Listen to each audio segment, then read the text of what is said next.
At pinabulaan na naman ng pamunuang militar ang umano'y pag-atake sa isang Taiwanese fishing boat.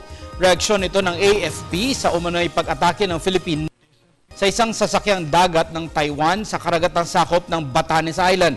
Ayon kay AFP spokesman Brigadier General Domingo Tutaan, walang Navy ship na involved sa naturang insidente. Niliwanag niya na ang insidente ay nangyari sa karagatang saklaw ng bansa na nasa jurisdiksyon ng Philippine Coast Guard at Bureau of Fisheries and Aquatic Resources. This is not an AFP or a Philippine Navy ship or a Philippine Navy vessel of the Armed Forces of the Philippines.